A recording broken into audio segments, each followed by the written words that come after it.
Hey there, everybody. Welcome back to the Finding Financial Fitness Show. I'm your host, Nino Gonzalez, joined again by my co-host, Pei Chen, for episode 50. Here we Crazy. are. Welcome, Pei. Welcome back, everybody. Can you believe we're Crazy that we've done I know. 50 episodes. Unbelievable. I know. It flies by. It's insane. And we have that much to say. That's the one thing that people asked us when we started this show. When we said we're going to be releasing two a week, it's like, dang, do you guys have really that much to talk about? And at first, Mhm. I mean, you even said this as well, Pei. At first, it was yeah, I don't know. Do we? We'll see. But because we're talking about two topics that with fitness and finance, that there's so much that has been said, and therefore so much that can be said. And through our collective years of experience, Mhm. Pei has obviously more experience in the finance world, years of history of what she's done, and then myself in the fitness world, I have more on that side. So you combine all those years of experience and then where we're currently at today and some of the things we're trying, it's definitely been a lot and in a good way. And so we hope that people have gotten some good gems away, taken away from some of our episodes. And we kind of wanted to take this episode to almost as a Pay put it as a call to action. And I find that to be a good way to point it out without necessarily scaring people. But we've talked on the show before about kind of barriers on why people don't get started, and that fear. And this episode's being released early 2025, right? Still setting those New Year's resolutions, still setting those goals. And so we wanted to kind of get people to reflect back. So maybe this is the first episode you're hearing or one of the first episodes. Encourage you to go back through our catalog, especially the ones where we have guests on, because we've had some pretty awesome guests with different backgrounds and different opportunities and options that they have out there. So today we'll talk about, if you haven't taken any action yet, well, why is that? What's the reason? Is it because our show is really that bad that you find no value? You're like, I'm not gonna do this, But or then is it you're on maybe, episode 50, so that can't be the yeah, reason, yeah, right? yeah? If So you're on episode 50, your chances are you kind of like us, and we like you too. So, well, let's talk about it. Pay. Talk to me about fear. How you think fear plays into the psychology of making moves and getting started. yeah, I think we we are the two of us are of the type of personality where we are more of a jump in first before we check that there's water in the pool. And I recognize that not everybody is the same. And that's why in our circle of network, we have invited Jeff King, who came on here to talk about different personality types and kind of break it down for us on what's our kind of motivators, innate, what we're born with, and what we've kind of reshaped that personality as we mature. Because experiences, so it's kind of the nature versus nurture type thing, Sure. when it comes to fear. Because I think we are born with natural fear, like that's like your survival instinct, right? But then things could happen that could make you maybe on the investment journey, something happened, you got burned, and that kind of makes you retreat back Mm, to more safe kind of strategies and whatnot, which is fine. That's totally normal. mm, But we all know that people who are successful tends to be risk takers. mm-hmm. Not to say that if you're just a diligent saver, you can't reach some sort of financial um, stability and comfort. But if you're looking to do big things, then risk is a major factor that has to be considered. And when it comes to taking risk, fear is the it helps to protect us, but it can also turn its ugly head and prevent us from making timely decisions and necessary decisions to make it big in the world, right? Sure. Opportunity, timing, and action. Those three things come into play. And if your fear is greater than your desire to move forward, you're not going to go anywhere. So how do we overcome that? That is a huge um, challenge for a lot of people. You tend to mention your personality type is to learn like trial by error, Mm. right? You learn by doing. And that might resonate with some people, but that might not. But I also think you have pivoted, as well as myself, over the last maybe year or so, where it's not necessarily trial by error and let me make the mistake, but maybe being a little bit more strategic about that, which I think helps to offset some of the fear associated with getting started. So, what has been your perspective shift a little bit? And I don't think for you it's been to alleviate fear, but your perspective has shifted a little bit. So, do you think that's helped with your fear?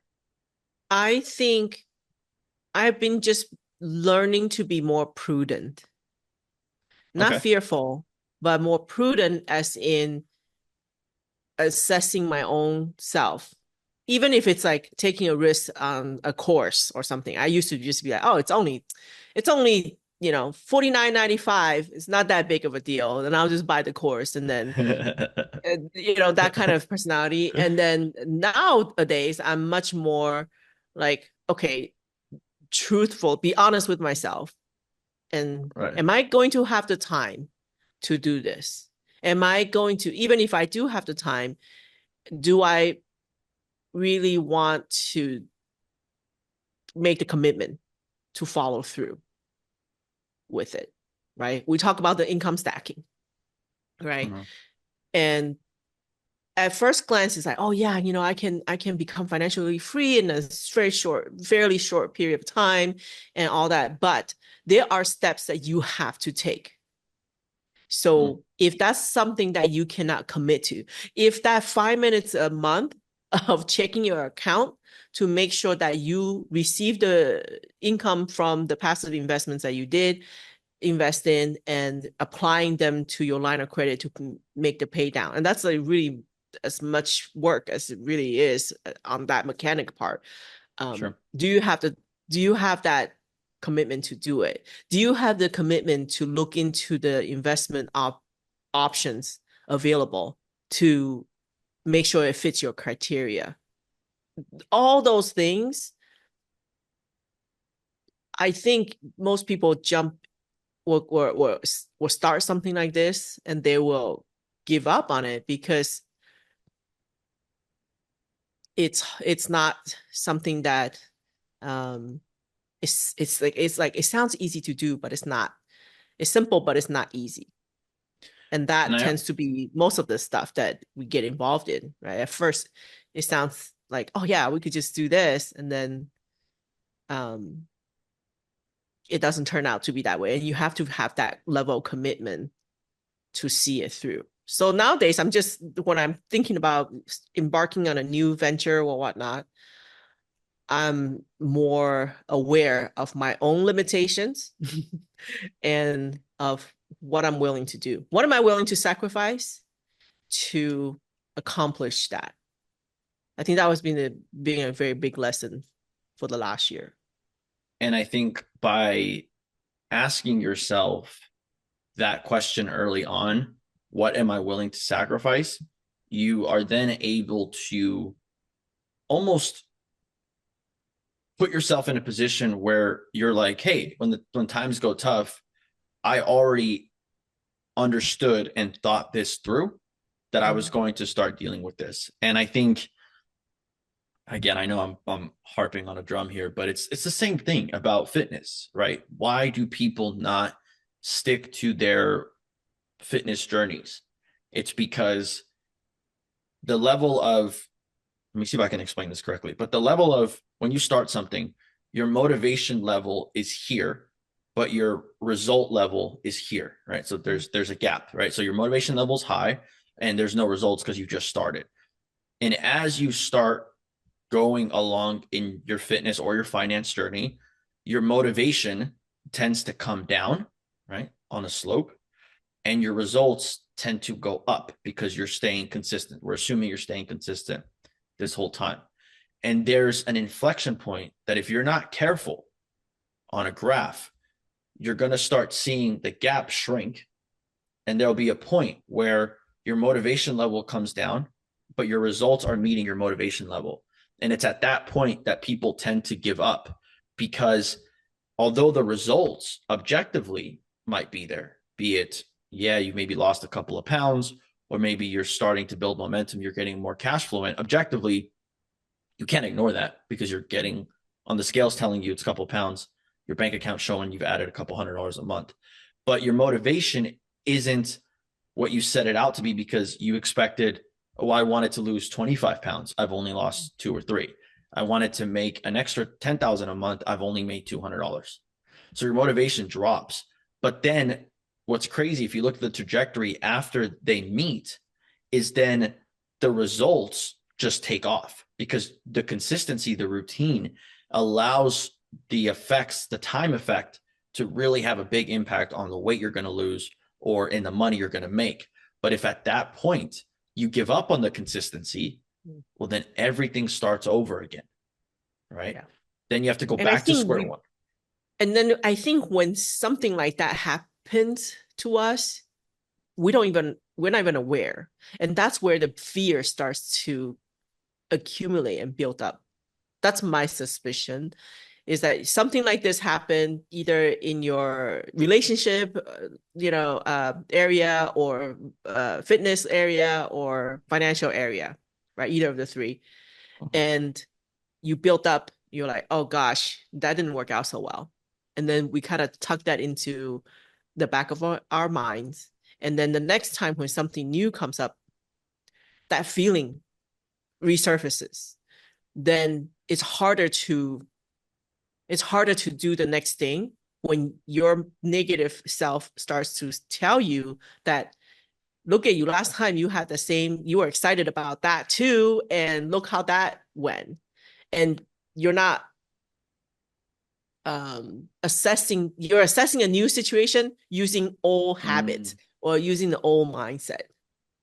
Because So what well we've said. brought to the table has been, for the most part, I want to say, has been kind of new, a novel. It's not something that's shared on the internet, or not even shared historically to people. So we're kind of unveiling a lot of the new things, new concepts, IBC, income stacking, all these things that we have shared publicly typically are hidden in a way that it's either behind a paywall, like you gotta pay thousands of dollars to, do that, or it's not even easily found. Like, how do you even know to search for velocity banking or income stacking? That vocab doesn't even come into your daily, water cooler talk. You go to any company, you ask everybody who's coming out. If you like interview people coming out from the building, hey,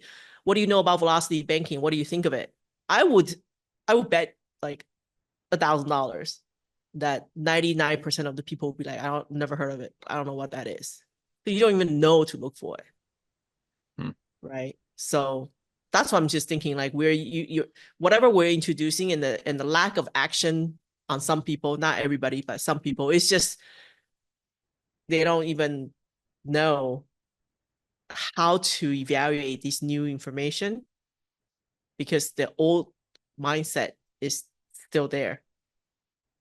And that hesitation is hard to overcome.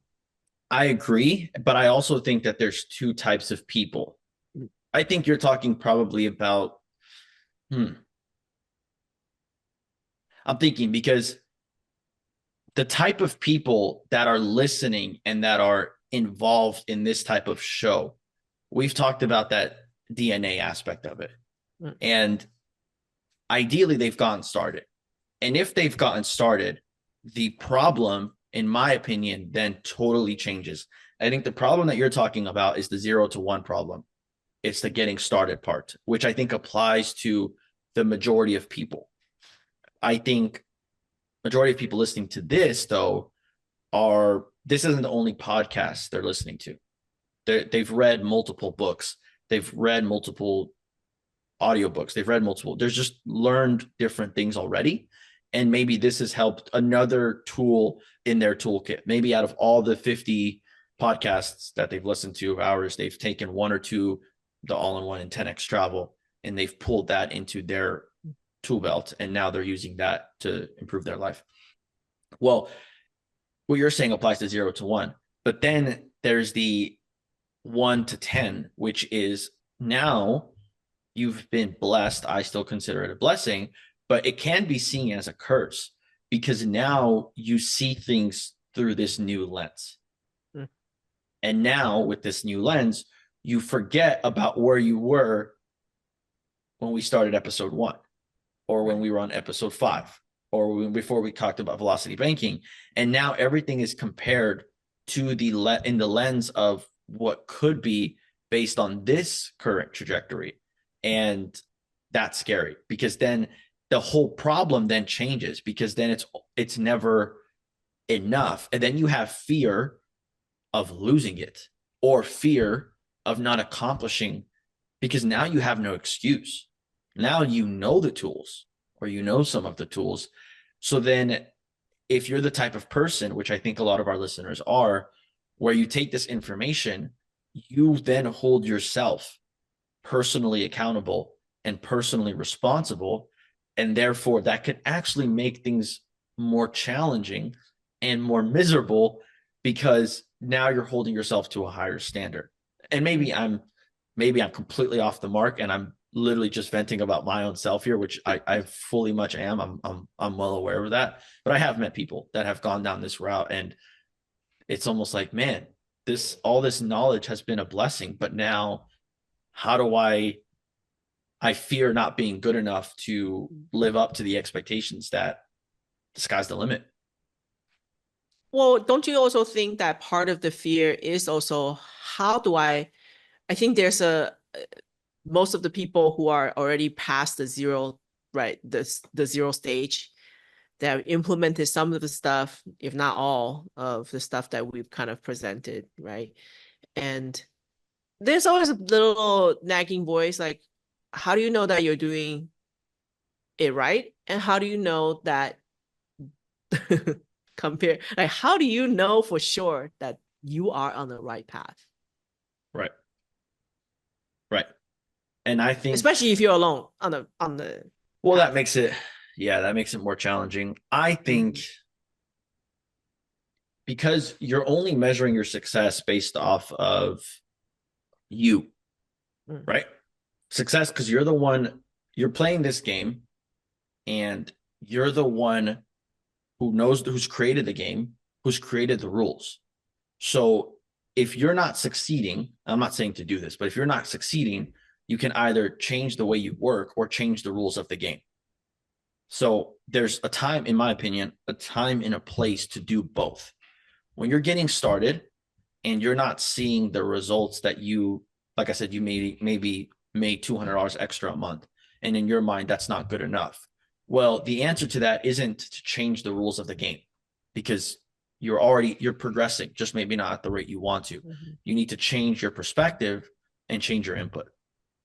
But simultaneously, if now you're bringing in $200,000 a month or $20,000 a month, the goal that and this is why we talk about goal setting, the goal that you originally set out, which was to make $20,000 a month, and you hit that goal, but then now you continue to push above and beyond. Well, now maybe you need to rewrite the rules of the game or go play a different game, because you've achieved that goal. So going back to your question, I think it's tough because it takes a level of insightfulness and consistently coming back to your goals. And again, early 2025 here, you shouldn't just look at your goals beginning of the year. I mean, we talked about when we do our stacks, that's maybe 3 times a year minimum. But in reality, when you're at a certain level, you want to check in with yourself, but also check in with your goals, because if things have shifted and if things have changed, how are you going to know? Yeah. If you don't And I ask. think maybe one of the goals that here's is just a suggestion, you don't have to do Okay. it. I'm just saying, one of the goals for people, especially people like us, we tend to do this on our own, right? And we don't even let our spouse in. It's almost like a little, hey, I got this, and you don't have to worry about this. I'm taking care of you. You're fine, right? You get your money. You don't have to worry about it. I think one of the good goals to put on 2025 is to let your partner in, let your partner see. Because I think it's good to have, of course, it's good to have strangers as your accountability partners, or you can even spend the money and hire a coach. Mhm. Those are all good options, but it's surprising how most of the spouses don't even know. So I like that. I like that because I think it's people don't realize that. I think starting out, I think their priority list of what they think is going to get them there is I'm not saying that I'm not saying that the list is incorrect. I do think the order might be though. So number one is like work ethic.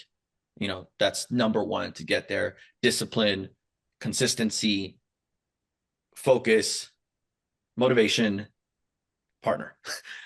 It's like I don't think people understand the value of having a partner that is, again, they don't need to understand the ins and outs of your brain because if you're on this route, you probably have a different way of thinking. Maybe not the level of on our last podcast we had Kendrick on. Maybe not at that level, right? Maybe not at that high level, but you think differently.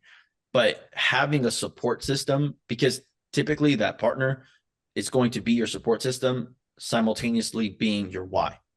And if you lose sight of that and you think I'm doing this for them, I'm doing this for them, I'm I can't spend time at home because I need to be at the office to work more money, to make more money, to do bigger stacks, to then provide for them.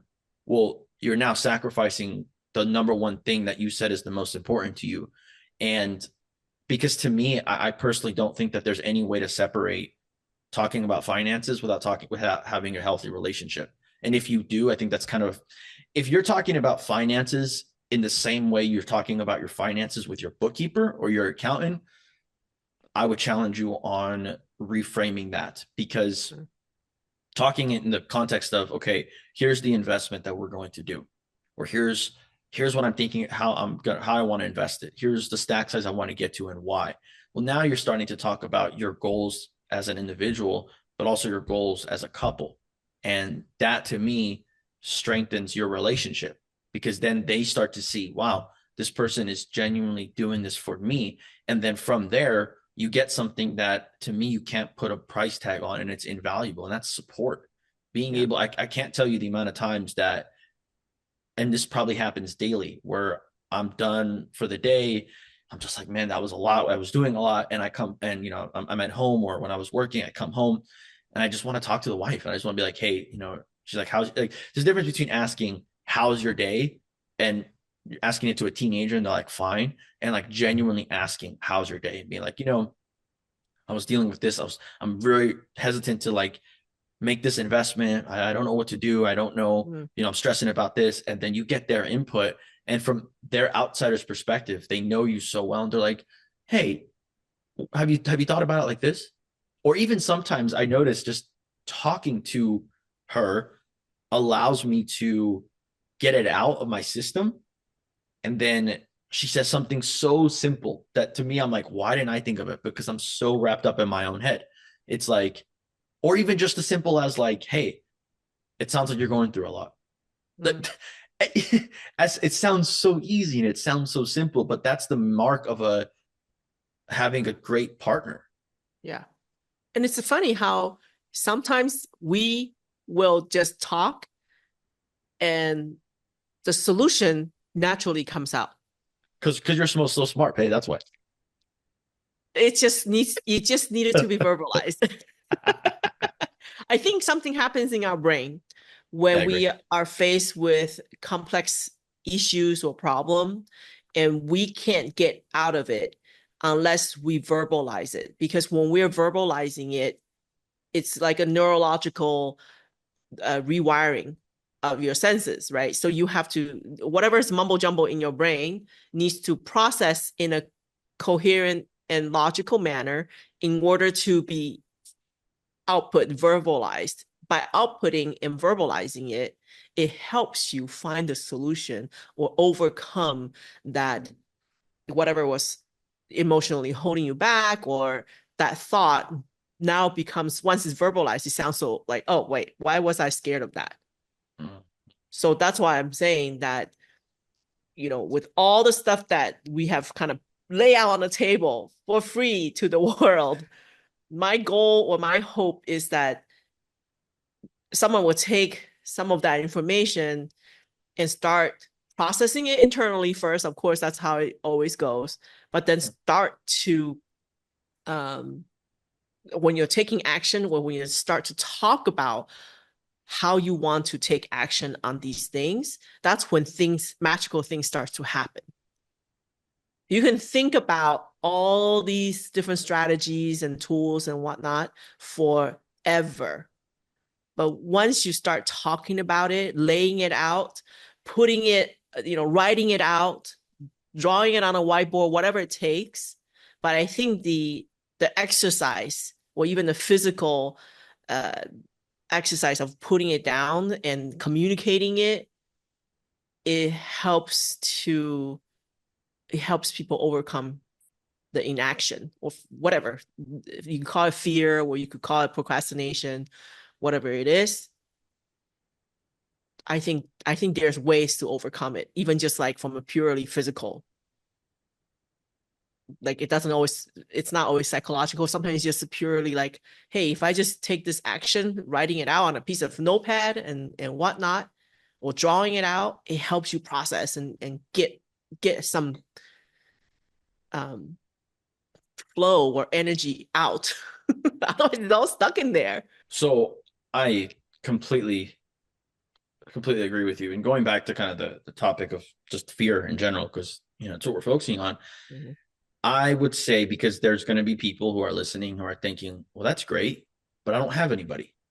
Mm. I don't have any, like, I don't have a significant other. I don't have a partner. Or maybe if your response to this is, my partner doesn't view it that way, I would look, I'm not giving therapy advice here for marriage and family counseling, but Pei and I will talk from experience. And maybe we're just lucky. Pei, honestly, maybe you and I just have amazing spouses, and I know we do, that we have this level of support system that other people are just not lucky enough to have found yet. But if you have a partner who doesn't support it to that level, just know that there's people out there, and Mm. we've been lucky enough to find one for ourselves. So I'll just say that's grateful. But if you don't have anybody, this is where I think therapy can be helpful, talk therapy. Because again, as Pei mentioned, just getting it out vocally.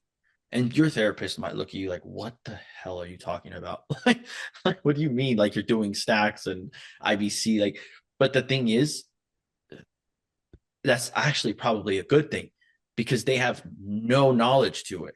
And if they see you stressing and just becoming overwhelmed by it, they might then ask you, all right, I have known nothing about IBC, but you're so focused on getting this policy started and it's breaking your head.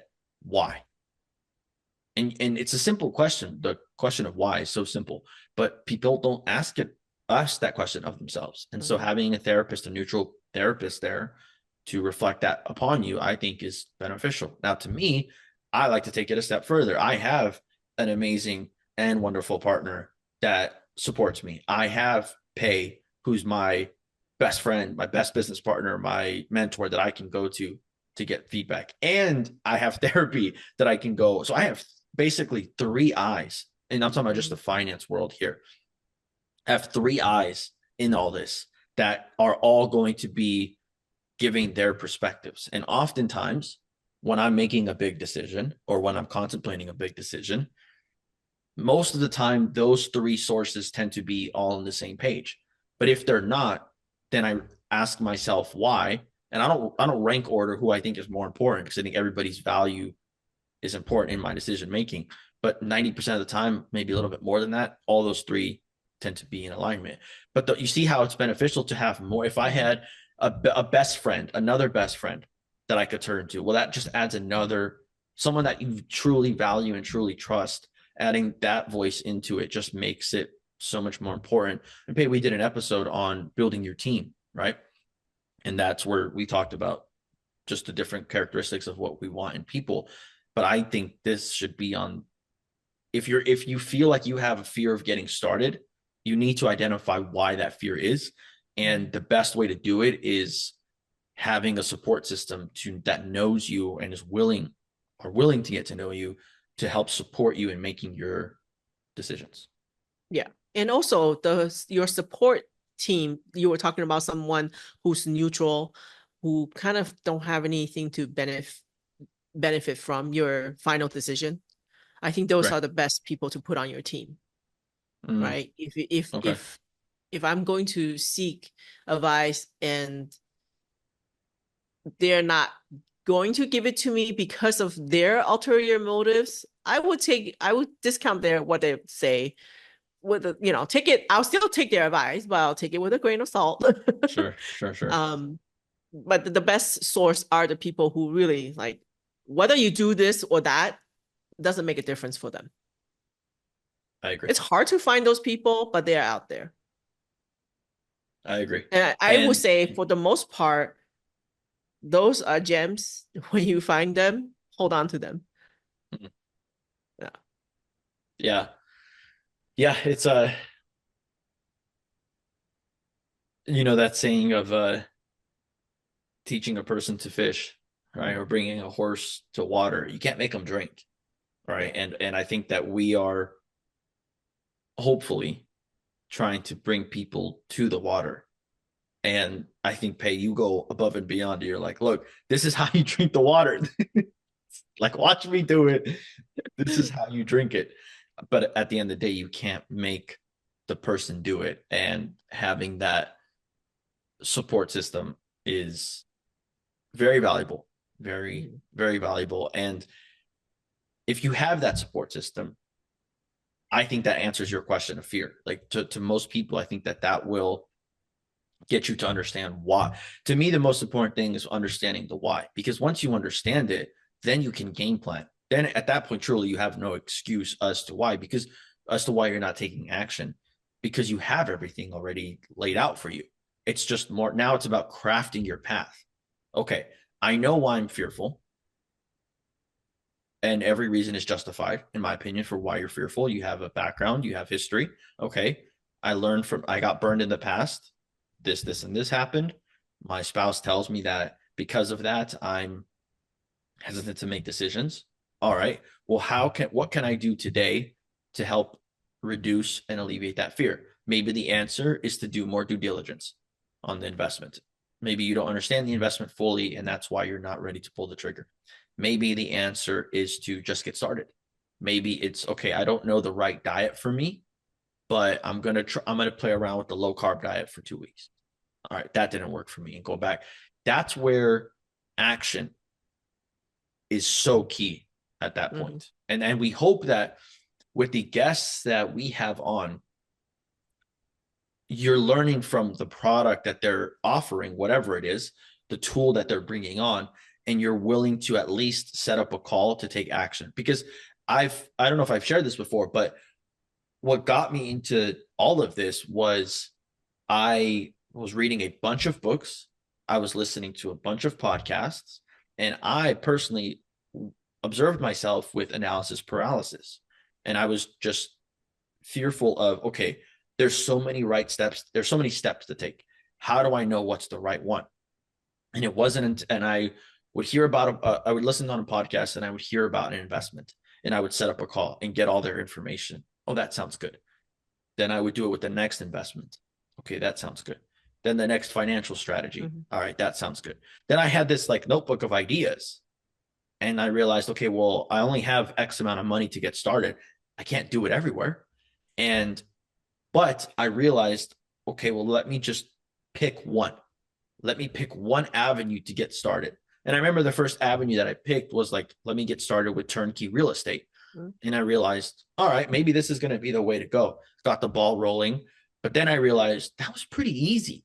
Like all I had to do was just reach out, ask my questions. The company was willing. Maybe I just got good luck with the company. Then I found on their podcast another company that was teaching the stacking model. Well, I said, let me reach out to them. Oh, they're more of a coaching company. Cool. I could see myself having use for that. And then it started just going, okay, I learned about that. Then I learned about the all-in-one. Then I learned about this. It's like, okay, well, let me just try it out.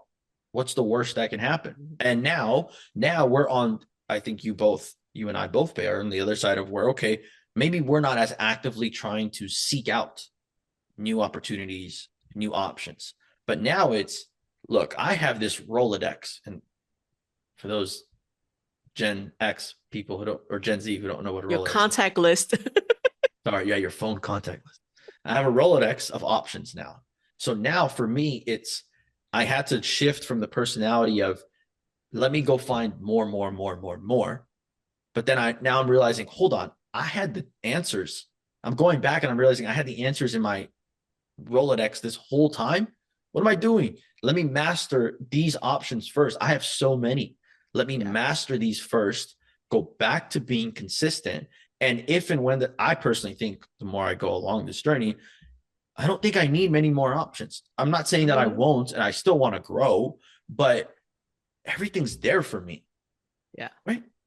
I think everybody's always looking for the next big thing. And that is a tendency of our personality or the group of people that we hang out with. For Tends sure. to have that type of personality. We're always thinking like there must be something better than this.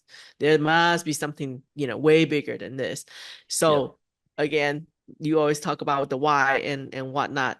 When we're looking at the new things, we really have to take a moment and realize, okay, am I just looking for the next new big shiny object? Because that excitement is what I'm chasing after. Do I really need to? We have the system already set up. We have already pre-done all the, like you said, like you have a book of opportunities that you have already done a lot of research on, talked to the people. Do you need to keep looking? That's a question that one has to ask themselves. I'm to the point where I know the categories where, I'm comfortable in. I may add in one or two new players as we go, but I am not looking to, like, I don't need a laundry list of opportunities that I can get into anymore. That Do may be you the case last year or the years before because I was actively searching. But now that my system that we've tried to introduce here is well-oiled machine. It's on autopilot.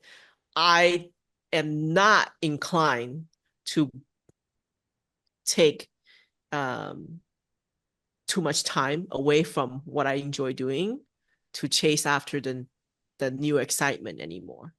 So maybe it's just a maturity, right? It goes from like in the beginning, you're overwhelmed with a lot of new things, then you start trying them, and then you will find your system, you'll find what works for you. And once it clicks, who was it that said that? Why fix it if it ain't broke? Yeah.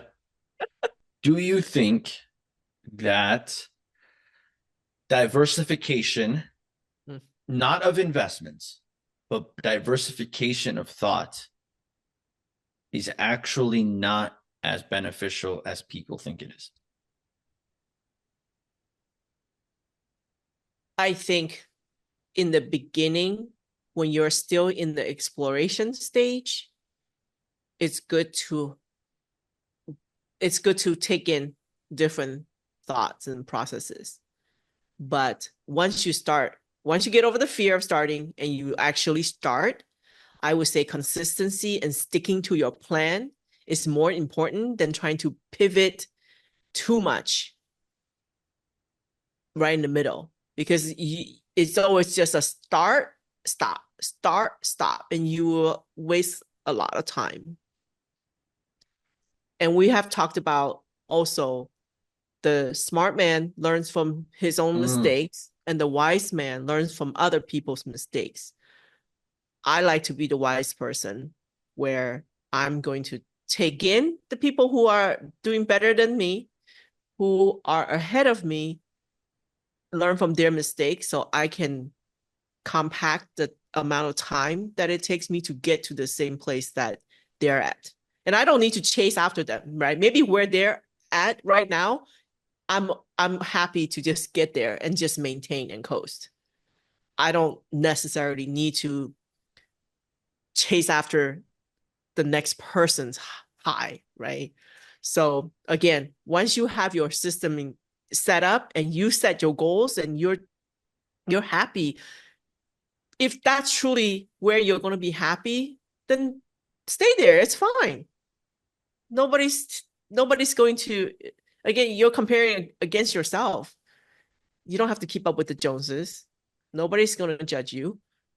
And if you're happy in your bubble with your family life, with your how you spend your time, that's great. That's ultimately what we're searching for. That's what we're trying to find.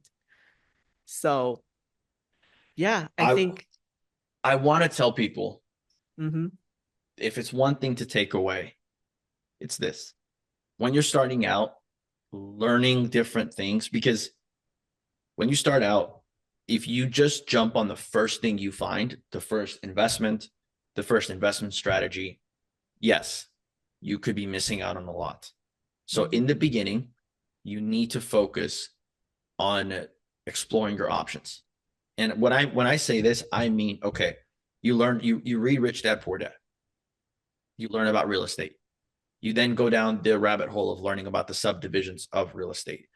Like we talked with Corey Zigman, fix and flips, wholesaling, long-term rental, short-term rental, Airbnb, blah, blah, blah, blah. Learn about them. Not in detail, learn the basics of them and ask yourself if you would enjoy that. Then you learn about investment strategies such as stacking. Then you learn about IBC. Then you learn about business buying. And you learn about private money lending.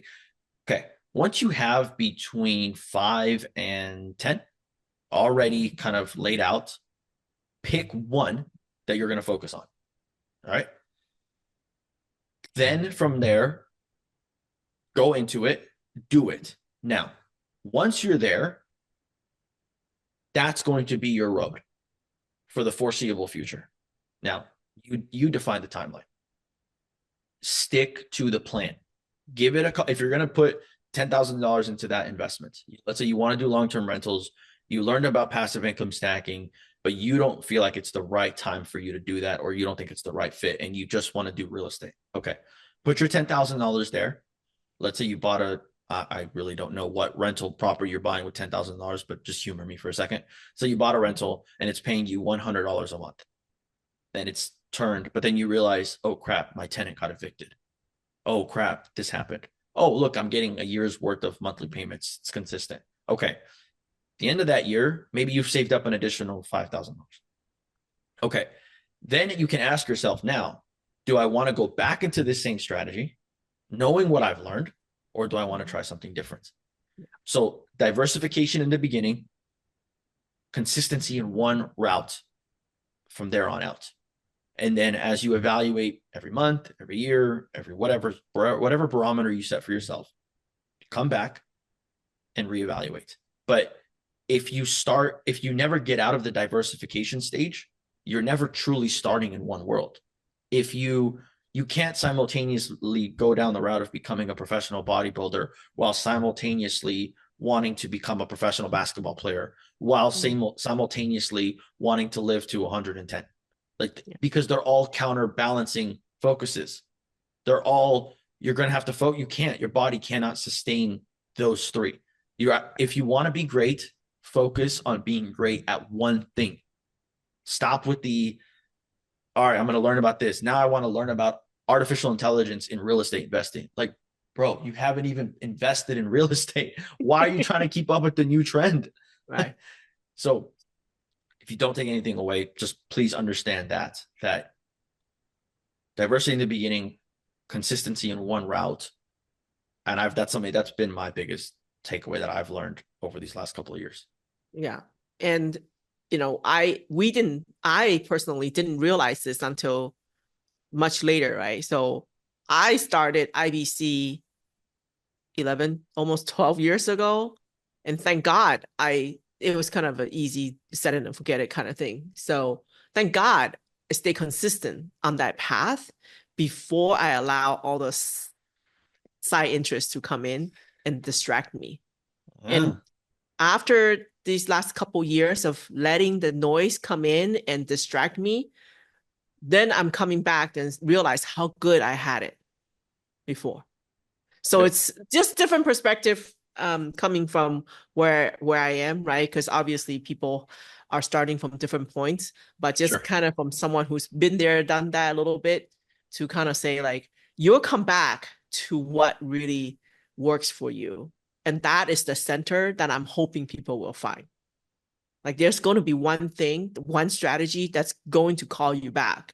And I hope whatever that one is going to be the one that you're just find yourself always going back to that one for some reason, right? Everything just about that one is always just going to work out for you. The distractions might take you away from it for a little bit, but it's still the one that performs the most consistent for you. That's probably your calling as far as like financial world, right? Is so So I well feel said. very blessed and lucky to have found that. But it took, and I don't want to say like, oh, you could find that in a year. I think that's what people's Sure. misconception is. Like, oh, I'm just gonna research all this in the next month and then I'm gonna find the one. I don't think that's how it works. Yeah.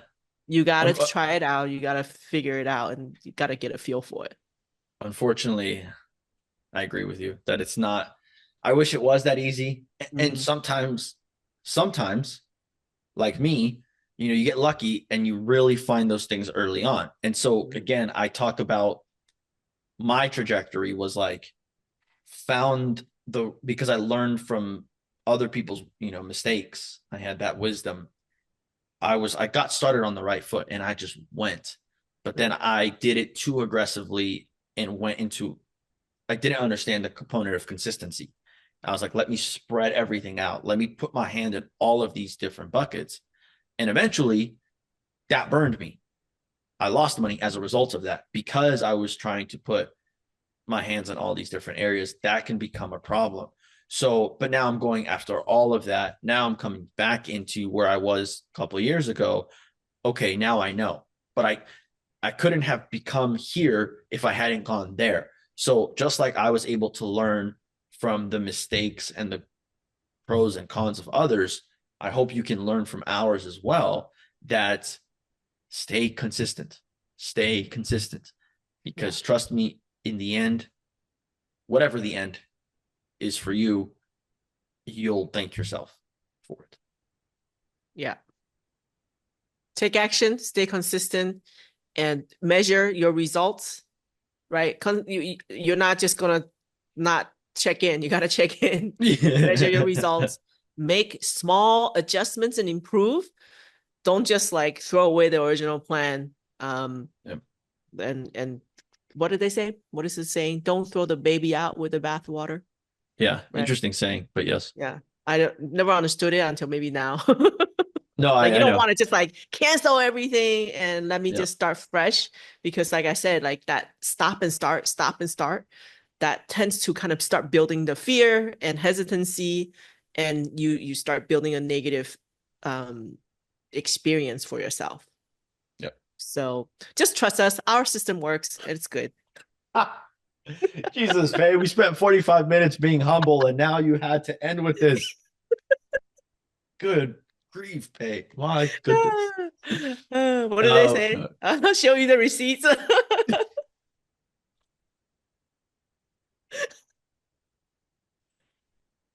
on that note, Mhm. as Pei very eloquently put it, trust us because we've been there and are currently doing it. Not Yeah. be, and we can, and the thing is, the beauty of it is we can. we can show you the receipts. And that's Yeah. part of what we're trying to do with, being transparent with people, is show you the wins and show you the losses. Like, that's Yeah. simple as. It's not just a road that's ever ascending. Like, there are drops, there are steep drops, and you get regrounded, you get hurt, you just keep going. And so we hope for episode, this was, like we mentioned, episode 50 for us, and a time to reflect, a time to be grateful for the people that we've had on, the opportunities, because all these people that we've had on, and just even our own episodes where it's just you and I, have been impactful for us. And we hope that out of 50 episodes, maybe one or two have been able to have some sort of resonance with our listeners.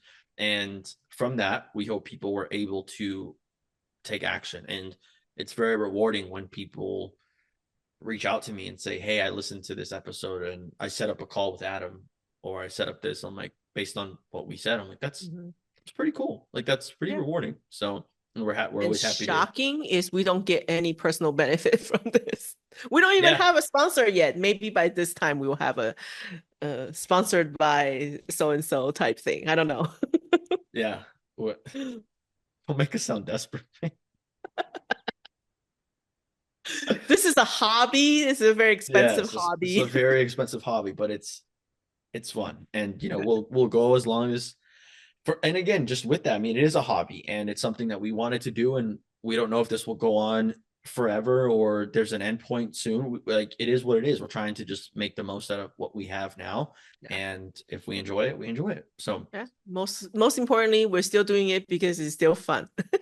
exactly, Yeah. I agree. So again, everybody, thanks for tuning into this one. Again, a little bit different. Just we wanted to be able to talk on the component of fear, but in tying that in with our reflections on the last 50 episodes. So I think there's a lot more to come, a lot more excitement for this. So everybody, thanks again for tuning in, and stay tuned for the next episode.